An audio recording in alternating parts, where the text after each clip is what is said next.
Egunon, hemen gaude, Donostian, uda ikastaroen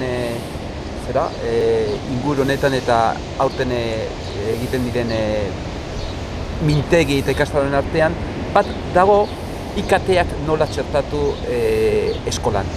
Eta hemen daukagu Jose Ignacio, eta Jose Ignaziok esperientzia eder bat adierazi digu berak eta bere lankideek Getxoko ikastolan aurrera daramatenak ez oraindik, zenbat urte eta zein izango litzateke esperientzia horren ondorio. Formakuntza plan honetan ja urte batzuk daroagoz, nahikotxo gainera, eta gureak izan ditugu eta gure moldaketak egin behar izan ditugu be.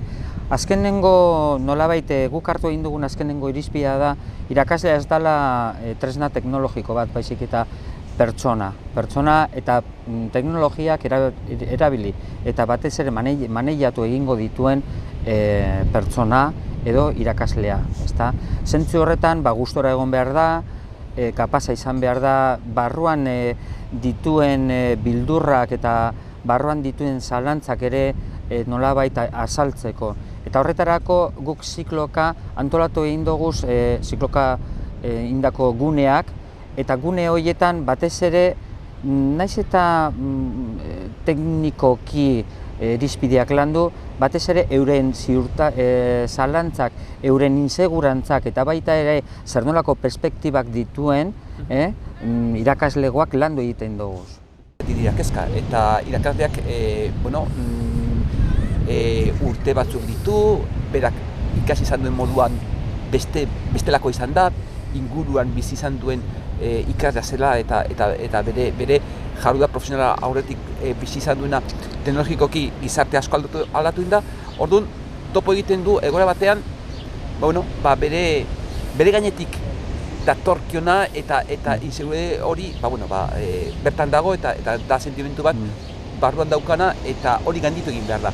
Hori gainditzeko beharko luke nolaiteko babesa, nolaiteko zertan fikatzen zaite zuek gehien aurrerantza joateko eta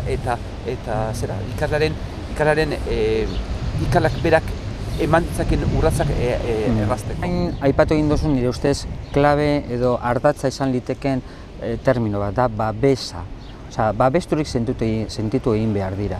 Babesturik alde batetik nolabait bermatzeko teknologikoki igoko duen prozeso baten barruan dagoela, bermatzeko bebai ikasteko prozedura ez dela dana ondo egiten dugun, baizik eta batzutan utz egiten dugu eta ez da ezer gertatzen, hori da, zer txartu egiten dugunean aukera daukagun modu eta gune babestu batean azaltzeko, komentatzeko, inolako presiori gabe.